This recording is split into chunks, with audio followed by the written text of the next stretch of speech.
Hi guys, this is FXRD. இது நம்ம channel upstream and downstream. இன்னைக்கு நம்ம பார்க்க போற சிஸ்டம் என்னன்னா fire suppression extinguishing system in substations.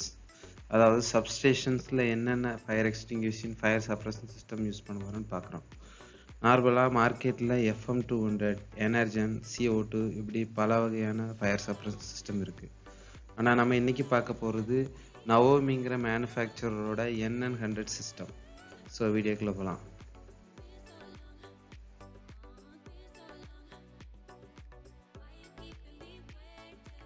Objectives of fire suppression system.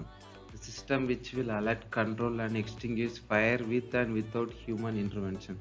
அதாவது இந்த சிஸ்டம் ஏதாச்சும் ஃபயர் வந்தால் நம்மளை அலர்ட் பண்ணவும் கண்ட்ரோல் பண்ணவும் செய்யும். அதே நேரத்தில் ஃபயர் எக்ஸ்டிங்யூஷ் செய்யும் பண்ணுது with and without human intervention. அதாவது நம்மளோட தலையீடு இருந்தாலும் சரி இல்லாட்டாலும் சரி. நம்மளோட தலையீடுன்னு பார்த்தீங்கன்னா மேனுவல் ரிலீஸ், அதாவது manual எக்ஸ்டிங்யூஷிங்.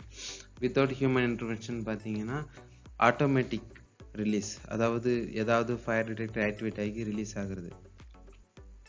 The system protects switchgear room equipments from possible fire and consequent damage.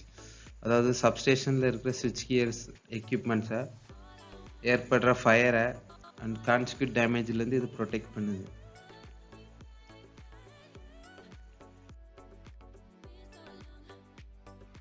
So இந்த டேபிளில் நீங்கள் பார்க்குறது என்னென்னா கிளாஸஸ் ஆஃப் ஃபயர்ஸ், அதாவது டைப்ஸ் ஆஃப் ஃபயர்ஸ் உங்கள் எல்லாருக்குமே தெரிஞ்சிருக்கும். அதாவது ஆயில் அண்ட் கேஸ் ஃபீல்டில் ஒர்க் பண்ணுறவங்களுக்கும் சரி, டொமஸ்டிக் ஏரியாவில் ஒர்க் பண்ணுறவங்களுக்கும் இது காமனாக தெரிஞ்சிருக்கக்கூடிய விஷயம். ஸோ இதில் கிளாஸ் ஏ ஃபயரில் என்னென்ன டைப் ஆஃப் ஃபயர்னு பார்த்தீங்கன்னா வுட், பேப்பர், ஃபேப்ரிக், பிளாஸ்டிக் இது எல்லாமே ஏ கேட்டகரியில் வருது. ஸோ பியில் என்ன வருதுன்னு பார்த்தீங்கன்னா கிளாஸ் பியில் ஃப்ளேமபிள் லிக்யூட்ஸ், அதாவது எக்ஸாம்பிளுக்கு வந்து கேசோலின். சியில் வந்து பேர்னிங் கேஸஸ், அதாவது நேச்சுரல் கேஸ், கம்பஸ்டபிள் கேஸஸ். டியில் என்ன வருதுன்னு பார்த்தீங்கன்னா combustible metals such as magnesium, potassium, titanium and zirconium, அதாவது மெட்டீரியல் கண்டென்ட். ஸோ கிளாஸ் இயில் என்ன வருதுன்னு பார்த்தீங்கன்னா fires involving potentially energised electrical equipment, அதாவது எலக்ட்ரிக்கல் எக்யூப்மெண்ட்டில் ஏற்படுற ஃபயர்ஸ் எல்லாம் கிளாஸ் இ கேட்டகரியில் வருது. எஃப் அதில் என்ன வருதுன்னு பார்த்தீங்கன்னா கிளாஸ் எஃப்ல cooking oils in well insulated cooking appliances located in commercial kitchens. Commercial கிச்சன்ஸில் யூஸ் பண்ணுற குக்கிங் ஆயில்ஸை வந்துட்டு கிளாஸ் எஃப்ல வந்து கேட்டகரைஸ் பண்ணியிருக்காங்க. எக்ஸ்டிங்யூஷிங் ஏஜென்ட்ஸ், அதாவது எக்ஸ்டிங்யூஷிங்க்கு யூஸ் பண்ணுற கேஸஸை வந்து ரெண்டாக வந்து கேட்டகரைஸ் பண்ணியிருக்காங்க. ஒன்று வந்துட்டு ஹாலோ கார்பன்ஸ், இன்னொன்று இன்னட் கேஸஸ்.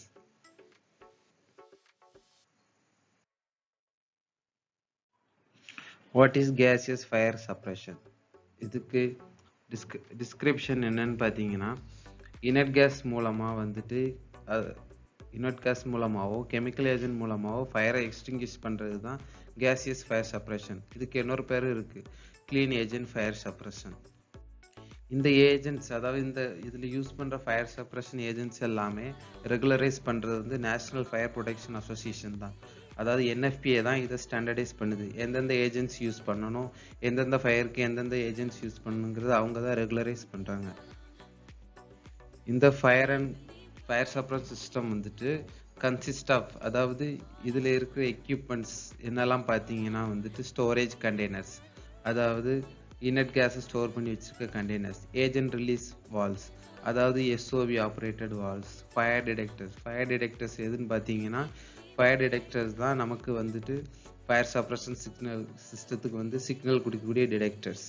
அதுக்கப்புறம் fire detection system, fire actuating signal, அதாவது ஆக்சுவேட்டர்ஸ். அதுக்கப்புறம் ஏஜென்ட் டெலிவரி பைப்பிங், அதாவது நம்ம யூஸ் பண்ணுற இன்னட் கேஸை டெலிவரி பண்ணுற பைப்பிங், நாசில்ஸ் இதெல்லாமே அந்த கேட்டகரியில் வரும்.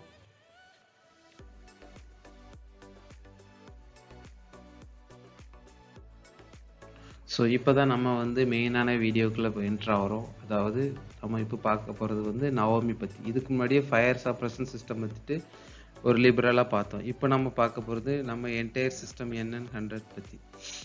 ஸோ இந்த NN100 சிஸ்டம் வந்து எதுக்கு மெயினாக யூஸ் பண்ணுறாங்கன்னு பார்த்தீங்கன்னா இது வந்துட்டு ஓசோன் டிப்ளிஷன் பொட்டென்ஷியல் இல்லை, அதே நேரத்தில் இது வந்துட்டு குளோபல் வார்மிங் பொட்டென்ஷியலும் இல்லை. இது வந்துட்டு ஓடிபி ஃப்ரீயாகவும் இருக்குது, அதே நேரத்தில் குளோபல் வார்மிங் பொட்டென்ஷியல் ஃப்ரீயாகவும் இருக்குது. ஸோ இது ஒரு பெர்ஃபெக்டான clean agent for fire suppression.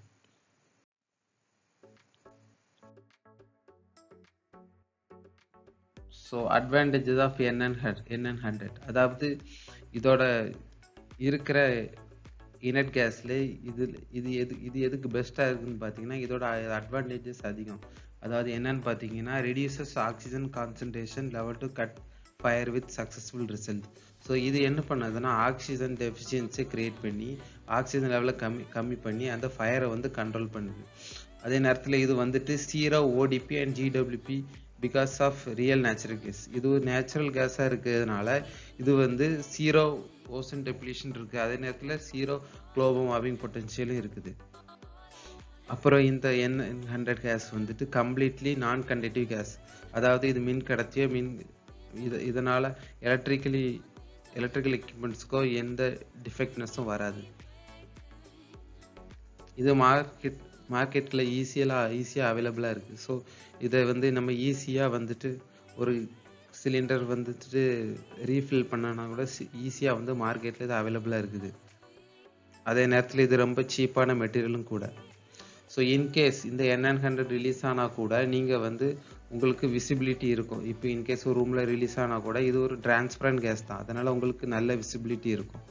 அதே நேரத்தில் இது வந்து ஃபாக், அதாவது க்ளவுட் மாதிரி எதுவும் மேகம் மூட்டங்களை வந்து எதுவும் இது உருவாக்காது. இன்கேஸ் டிஸ்சார்ஜ் ஆனால் கூட ஃபாக் வந்து இது கிரியேட் பண்ணாது. இது ஒரு fog free inert case.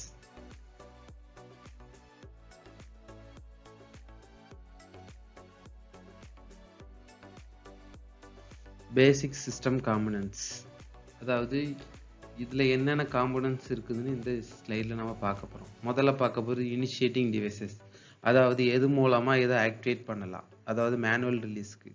So in case அந்த சர்டன் லொக்கேஷனில் இருக்க மேனுவல் புல் ஸ்டேஷனை புல் பண்ணாலும் அது மூலமாக ஆக்டிவேட் பண்ணலாம். ஸ்மோக் டிடெக்டர் ஆக்டிவேட் பண்ணுறது மூலமாகவும் இதை நீங்கள் வந்து ஆக்டிவேட் பண்ணலாம். ஸோ அதுக்கப்புறமா இதில் இருக்கிற அபவுட் சுவிட்ச் பார்த்தீங்கன்னா, இன்கேஸ் இப்போ ஃபால்ஸ் அலாரத்தினால ரிலீஸ் ஆகிற கண்டிஷன் வந்துச்சுன்னா இந்த அபவுட் சுவிட்சை ப்ரெஸ் பண்ணிங்கன்னா ரிலீஸிங் வந்து ஸ்டாப் ஆகிடும். ஸோ எந்த ஏஜென்ட்டும் வந்து ரிலீஸ் ஆகாது. ப்ரெஷர் ஸ்விட்ச் வித் கேஜ், ஸோ இந்த சிலிண்டரோட ப்ரெஷரை வந்துட்டு மானிட்டரைஸ் பண்ணுறதுக்கு ஒரு ப்ரெஷர் ஸ்விட்ச் வந்து லைனில் கொடுத்துருக்காங்க. அதுக்கப்புறமா அட்ரஸபிள் மாடல்ஸ், இந்த அட்ரஸபிள் மாடல்ஸ் மூலமாக எந்த ஜோனில் அலாரம் வருதுன்னு உங்களால் ஈஸியாக ஐடென்டிஃபை பண்ண முடியும். கண்ட்ரோல் அண்ட் எக்ஸிக்யூஷன், அதாவது ஃபயர் அலாரம் கண்ட்ரோல் பேனல் மூலமாக ஃபயர் சப்ரஷன் கண்ட்ரோல் பேனலுக்கு கமெண்ட் போகுது. FACP ஃபயர் அலாரம் கண்ட்ரோல் வந்து ஒரு இனிஷியேட்டிவ் தான். ஸோ இது வந்து ஃபயர் சப்ரஷன் கண்ட்ரோல் பேனலுக்கு கமெண்ட் கொடுக்குது, இந்த ஏரியாவில் ஃபயர் வந்திருக்கு, நீங்கள் வந்து ஏஜென்ட் ரிலீஸ் பண்ணணும். இந்த மாதிரியாக தான் இந்த ஃபயர் சப்ரஷன் சிஸ்டம் வந்து எக்ஸிக்யூட் பண்ணப்படுது. இந்த சிஸ்டத்தோட எண்ட் எலிமெண்ட்ஸ் பார்த்தீங்கன்னா சோலினாய்டு ஆப்ரேட் வால்வ்ஸ், அப்புறம் கான்டாக்டர்ஸ். அதுக்கப்புறமா கடைசியாக பார்க்க போகிறது என்னென்னா நோட்டிஃபிகேஷன் டிவைசஸ்ன்னு என்னென்னு பார்த்தீங்கன்னா அவுட்புட் டிவைசஸ், அதாவது நம்மளை ஹியூமன்ஸ் வந்து வார்னிங் பண்ணக்கூடிய சிஸ்டம், அதாவது bells, horns, strobe lights, speakers, warning sign board, auto dialer, இது எல்லாமே நோட்டிஃபிகேஷன் டிவைசஸ் நம்மளை வார்னிங் பண்ணுறதுக்கு. ஸோ இது நம்மளை வார்னிங் பண்ண முடிச்சு நம்மளை அந்த இடத்துலேருந்து எவாக்குவேட் ஆகணும் இமீடியட்டாக. ஸோ இந்த ஸ்லைடில் நம்ம என்ன பார்க்க போகிறோம்னா ஃபயர் அலாரம் கண்ட்ரோலோட மேனுஃபேக்சர் அண்ட் மாடல் பார்க்க போகிறோம். அதே நேரத்தில் ஃபயர் சப்ரஷன் கண்ட்ரோல் பேனலோட மாடலும் மேக்கும் பார்க்க போகிறோம். ஸோ இதில் நம்ம என்ன fire alarm control panel use பண்ணுறோன்னு பார்த்தீங்கன்னா வந்துட்டு சிமென்ஸ் ஃபயர் ஃபைண்டர் XLS. ஸோ இதுதான் காமனாக சப்ஸ்டேஷனில் யூஸ் பண்ணக்கூடிய ஒரு ஃபயர் அலாரம் கண்ட்ரோல் பேனல். இது ரொம்ப ஆக்டிவ், அதே நேரத்தில் கண்டினியூஸ் மானிட்டரிங் சிஸ்டம் இதில் இருக்குது. ஸோ இது வந்து எப்பொழுதும் எல்லா ஜோனையும் வந்து கண்டினியூஸாக மானிட்டரிங் பண்ணிகிட்டு இருக்கும். ஜோன் மட்டும் இல்லாமல் லூப்பில் இருக்க டிவைசஸும் கண்டினியூஸாக மானிட்டரிங் பண்ணிக்கிட்டே இருக்கும். இது ஒரு best system for fire alarm control. அதுக்கப்புறமா ஃபயர் சப்ரஷன் கண்ட்ரோல் பேனல் என்னன்னு பார்த்தீங்கன்னா ஃபைக் கார்பரேஷன். ஸோ ஃபைக் கார்பரேஷனில் நம்ம யூஸ் பண்ணுற மாடல் என்னன்னு பார்த்தீங்கன்னா சீட்டா 110068. இதுதான் நம்ம வந்து பொதுவாட்டு வந்துட்டு நவோமி மேனுஃபேக்சர் வந்து யூஸ் பண்ணுற fire suppression control panel. So இதில் நம்ம வந்து சிலிண்டரோட ஸ்பெசிஃபிகேஷன் கொடுத்துருக்கோம். அதில் என்னென்னு பார்த்தீங்கன்னா, நைட்ரஜன் ஸ்டோரேஜ் சிலிண்டரோட ப்ரெஷர் பார்த்தீங்கன்னா 20.3 m3/83 லிட்டர். ஸோ ஒரு ரிசர்வ் அண்ட் மெயின் பேங்க், அதாவது ஒரு ஃபயர் சப்ரஷன் பேங்க் சிஸ்டத்தில் வந்துட்டு 2 சிலிண்டர் பேங்க் கொடுத்துருப்பாங்க. ஒன்று வந்து மெயின் பேங்க், இன்னொன்று reserve bank. So each bank has 192 cylinders. அதுக்கப்புறமா பைலட் சிலிண்டர். ஸோ பைலட் சிலிண்டரோட ஸ்பெசிஃபிகேஷன் பார்த்தீங்கன்னா 8.2 m3/82.5 லிட்டர். ஸோ இது வந்துட்டு each bank has 2 pilot cylinders.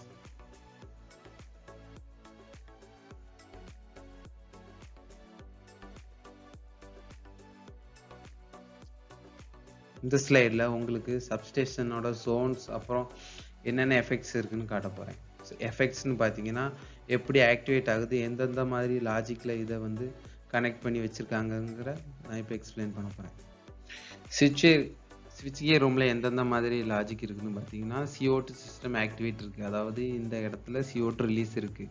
In case CO2 release ஆச்சுன்னா HVAC வந்து ட்ரிப் ஆகும். அதே நேரத்தில் அலாரம் அவுட்புட் டிவைஸ் மூலமாக உங்களுக்கு அலாரம் கிடைக்கும். ரெண்டாவது கண்ட்ரோல் ரூமில் வந்து CO2 சிஸ்டம் ரிலீஸ் இல்லை. HVAC ட்ரிப் அப்புறம் அலாரம் ஆன், அதாவது அவுட்புட் டிவைஸ் அலாரம் நமக்கு இருக்குது. ஆஃபீஸ் ரூமில் பார்த்தீங்கன்னா HVAC trip, alarm on, FACP alarm இருக்குது. HVAC ரூமில் என்னென்னு பார்த்தீங்கன்னா alarm on, FACP and damper close shut down, அதாவது HVACல இருக்கிற டேம்பர்ஸ்லாம் க்ளோஸ் ஆகிடும். பேட்டரி ரூமில் பார்த்தீங்கன்னா same alarm indication on FACP மட்டும்தான். கேபிள் செல்லுலார்லேயும் அதே தான், அலாரம் இண்டிகேஷன் ஆன் FACP. அதே போல் டிரான்ஸ்ஃபார்மர் ஏரியாலும் அலாரம் இண்டிகேஷன் ஆன் FACP மட்டும்தான் இருக்குது. ஸோ இதுதான் எக்ஸாம்பிளுக்கு காட்டியிருக்கிற ஆக்டிவேஷன் லாஜிக். ஸோ இது உங்களுக்கு ரொம்ப யூஸ்ஃபுல்லாக இருக்கும்னு நம்புகிறேன். ஸோ இது வந்து ஒரு லாங் ப்ரெசன்டேஷனாக இருக்கிறதுனால இதை நம்ம வந்து 2 பார்ட்டாக பார்க்கலான்னு நான் வந்து முடிவு பண்ணியிருக்கேன். ஸோ இதோட கண்டினியூஷன் வந்து இன்னொரு பார்ட்டாட்டு வந்து கூடிய சீக்கிரத்தில் அப்டேட் பண்ணுறேன். ஸோ அதில் வந்துட்டு எப்படி மெயின்டெனன்ஸ் பண்ணணும், எப்படி இதை ஃபங்க்ஷன் டெஸ்ட் பண்ணணும்னு நம்ம வந்து ப்ரீஃபாக பார்க்கலாம். ஸோ அது வரைக்கும் stay tune with us. Thank you.